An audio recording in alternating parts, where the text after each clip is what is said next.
అందరికీ నమస్కారం. అందరూ ఎలా ఉన్నారు? బాగున్నారా? మేము కూడా చాలా బాగున్నామండి. చాలా సంవత్సరాలు అవుతుంది నేనైతే బిర్యానీ చేయక. సో ఈ రోజు సండే రోజు మా పిల్లల కోసం నేనైతే చికెన్ బిర్యానీ చేసా. టేస్ట్ మొత్తం సూపర్ గా ఉందన్నమాట. పూర్తి వీడియో చూడండి. చూసారా?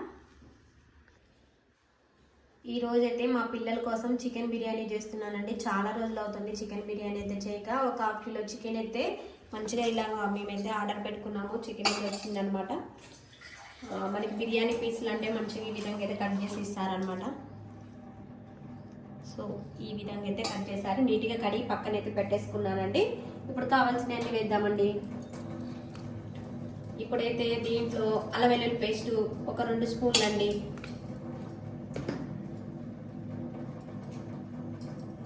తర్వాత పసుపు వేసుకోవాలి. 1 స్పూన్ పసుపు అయితే వేస్తున్నానండి. అలానే గరం మసాలా ఒక 2 స్పూన్లు అయితే వేస్తున్నాను.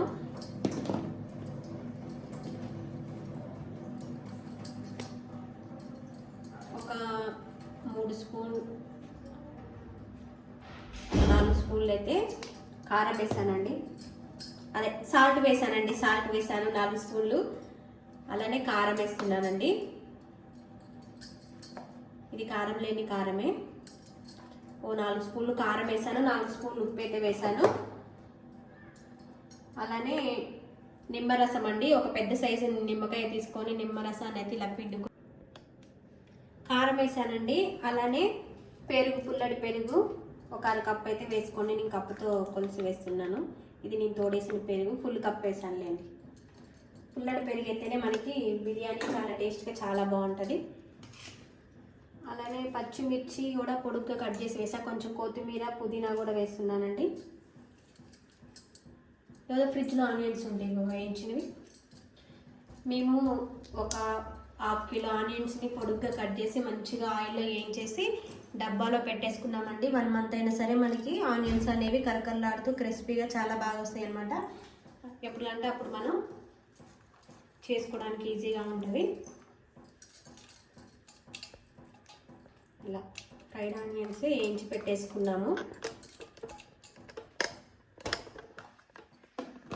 ఇప్పుడు జీడిపప్పు, బాదం పప్పు కూడా కొన్ని వాటర్ వేసేసి నేను పేస్ట్లా పట్టానండి. అది కూడా వేస్తున్నాను. మనకి ముక్క జ్యూసీగా చాలా బాగా వస్తుంది బిర్యానీలో. మీరు పౌడర్ లాగా కూడా చేసి వేసుకోవచ్చు. జీడిపప్పు, బాదం పప్పుని పౌడర్ లాగా పట్టేసుకొని మనం పట్టి చికెన్ పీసులు కలిపితే చాలా జ్యూసీగా చాలా బాగా వస్తుంది. సో నేను ఒక 10 జీడిపప్పులు, 10 బాదం పప్పులు అయితే తీసుకొని ఇలా కొన్ని వాటర్ అయితే వేసి మిక్సీ పట్టానండి. ఫ్రిడ్జ్లో పెట్టినాను. మిక్సీ పట్టేసి లెమన్ పెట్టేసాను. పిండే కదా. కావాలంటే నార్మల్గా మనం జీడిపప్పు, బాదం పప్పు కూడా మిక్సీ పట్టేస్తే పౌడర్ లాగా వస్తుంది. ఎప్పుడైనా మనం మటన్ బిర్యానీ కానీ, చికెన్ బిర్యానీ కానీ, లేకపోతే చికెన్ లెగ్ పీస్లు మనం డీప్ ఫ్రై చేసేటప్పుడు కూడా ఆ పౌడర్ చల్లితే మంచిగా ఉంటుంది అనమాట. చూసారు కదా, ఈ విధంగా అయితే మొత్తము వేసేసుకొని కలుపుకోవాలి. చాలా రోజులు అవుతుందండి మా పిల్లలకైతే నేను బిర్యానీ చేయక. మా వారు కూడా షార్ట్ వీడియోలో బిజీ అయిపోయారు. సో బిర్యానీ చాలా తక్కువ. నాకు మటన్ బిర్యానీ తినాలనిపించింది. సో మా వారితో చేపించుకొని తింటానండి మటన్ బిర్యానీ అయితే. చూసారు కదా, ఇంట్లో ఉన్న వాటితోనేనండి. మళ్ళీ ఎక్కువగా నేను మసాలాలు ఏమీ వేయలేదు. జస్ట్ ఉన్నవాడితోనే వేసాను. చూసారుగా మనకి జ్యూసీగా ముక్క కూడా చాలా జ్యూసీగా వచ్చింది. గ్రేవీ కూడా చాలా వచ్చింది. చూసారా, ఇలా కలుపుకొని ఒక ½ గంట పక్కనైతే పెట్టుకోవాలండి.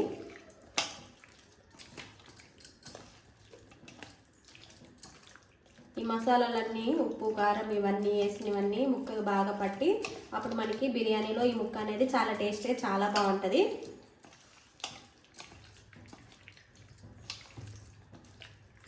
ఇలా కలిపి పక్కన పెట్టేసుకున్నాం.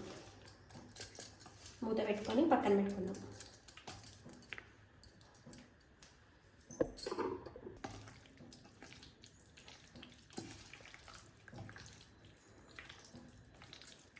చూసారు కదండి, ఇలా కలిపి వేసుకొని ఒక హాఫ్ అన్ అవర్ మూత పెట్టుకొని పక్కనైతే పెట్టేసుకోవాలండి. ఇందాక చికెన్లో ఆయిల్ వేసానండి, లాస్ట్లో వేసాను. ఒక పావు ఆయిల్ కూడా వేసి చికెన్ని కలిపి పక్కన పెట్టానండి. మధ్యలో ఫోన్ ఛార్జింగ్ లేక ఫోన్ ఆగిపోయింది. ఇప్పుడైతే అరకిలో చికెన్కి అరకిలో బియ్యం అయితే తీసుకున్నాను. అన్ని ఖమ్మంలో ఉన్నాయండి మా గిన్నెలన్నీ.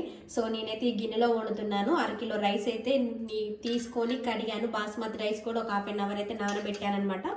మనం బియ్యం నానబెట్టడం వల్ల అన్నం అనేది ఒదుగవుతుంది. సో ఇప్పుడు బిర్యానీ ఆకు, లవంగాయాలు, దాల్చిన చెక్క, షాజీరా అయితే నేను వేయట్లేదండి. ఇవన్నీ బిర్యానీకి సంబంధించిన దినుసులన్నీ వేసేసుకోవాలి. అలానే ఉప్పు కూడా వేసుకోవాలండి. ఇందాక దాంట్లో ఒక 4 స్పూన్లు వేసాం కాబట్టి ఇందులో కూడా ఒక 2 స్పూన్లు ఒక 3 స్పూన్లు వేద్దాం. ఎందుకంటే అన్నం కొంచెం ఉప్పుగా ఉంటేనే, మనం నీళ్ళు తాగితే నీళ్ళు కొంచెం ఉప్పుగా ఉండాలన్నమాట. అప్పుడైతేనే మనకి సెట్ అవుతుంది. ఒకసారి అయితే కలిపేసుకొని ఇప్పుడు స్టవ్ వెలిగించేసి స్టవ్ మీద పెట్టుకోవడమేనండి. 80% ఉడికించుకుందాం. టాటా. మేమైతే 2 గ్లాసుల రైస్కి 6 గ్లాసుల వాటర్ అయితే పోసామండి. అన్నం అయితే 85% అయితే మంచిగా అన్నం అయితే ఉడికింది. సో ఇప్పుడైతే ఇక్కడ ఈ కళాయి పెద్దది పెట్టేసుకొని దీంట్లో ఒక స్పూన్ నెయ్యి వేసుకొని 2 స్పూన్లు ఆయిల్ వేసి లవంగాయలకి దాల్చిన చెక్క అయితే వేసాను. ఇప్పుడు మనం కలిపి పెట్టుకున్న ఈ చికెన్ మొత్తం, ఇందాక ఆయిల్ వేసాను చెప్పాను కదండి, ఇది కూడా ఆయిల్ వేసాను. లాస్ట్కి ఫోను ఆగిపోవటం వల్ల లేదు. ఇప్పుడు ఇదంతా వేసేసుకొని ఈ కళాయిలో నీట్గా చదువుకోవాలి. 2 గ్లాసులే రైస్ అండి. ఇవి పాతవి బాస్మతి రైస్ తీసుకున్నాను. అన్నం అయితే మంచిగా ఒక అర్ధ గంట సేపు నానబెట్టడం వల్ల అన్నం అనేది మంచిగా ఒదిగవుతుంది బాస్మతి రైస్. సో చాలా ఒదిగింది. అరకిలో చికెన్కి అరకిలో రైస్ కరెక్ట్గా సరిపోద్దండి. చూసారుగా అన్నం కూడా మంచిగా ఈక్వల్గా ఉడికిపోయింది. ఇప్పుడు దీంట్లో కొంచెం కొత్తిమీర, పుదీనా వేసుకున్నామండి. మా దగ్గర అయితే ప్రస్తుతానికి అయితే పుదీనా అయిపోయింది, కొత్తిమీర ఉంది. కొత్తిమీర వేసేసుకొని ఇప్పుడైతే మూత పెట్టేసుకొని కావాలంటే మీరు ఫుడ్ కలర్ వేసుకోవచ్చు, లేకపోతే పసుపైన కొన్ని వాటర్ కలిపి ఇట్లా వేసేసుకోవచ్చు. మేము ఫుడ్ కలర్ ఏమి వేయట్లే, కొంచెం కొత్తిమీర వేసుకున్నాను, పుదీనా అయితే లేదు. సో ఇప్పుడైతే మూత పెట్టేసుకొని స్టవ్ వెలిగించే ఉందండి. మూత పెట్టేసుకొని ఇప్పుడు దీని మీద ఆవిరి పోకుండా ఒక చిన్న రోల్ అయితే పెట్టుకుంటున్నా. స్టవ్ వెలిగించేసా ఆల్రెడీ. మరీ ఫుల్గా పెట్టుకోవద్దు, మీడియం మంటలో పెట్టేసుకొని ఒక పావు గంట సేపు సన్నటి మంట మీద ఉడికిస్తే కింద చికెన్ వేసాం కదా, జ్యూసీగా మంచిగా ఉడుకుతుంది. Thank you. ఓకే, దాదాపుగా అయితే ఒక 20 నిమిషాలు అయిందండి. సన్నటి మంట మీద అయితే పెట్టాం. స్మెల్ అయితే మస్తుగా ఉంది. సో ఇప్పుడైతే స్టవ్ ఆఫ్ చేసేసి కాలుతున్నాం, దేంతో కూడా అంత పట్టుకో.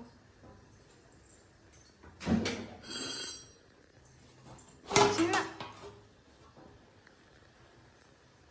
స్టవ్ అయితే ఆఫ్ చేసాము. స్మెల్ అది పడుతుంది కదా.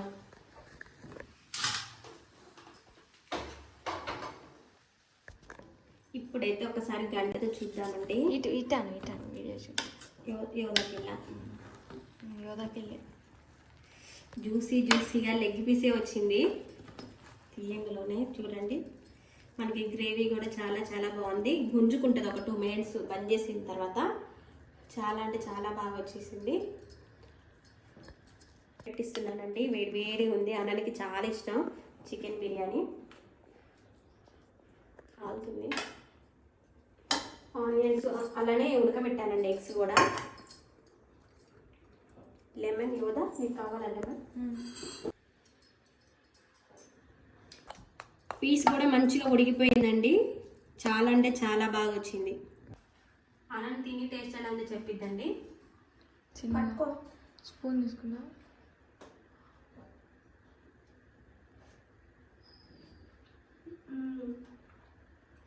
బాగుంది. సో ఇదన్నమాట ఈరోజు vlog. Thank you so much for watching. Bye అండి.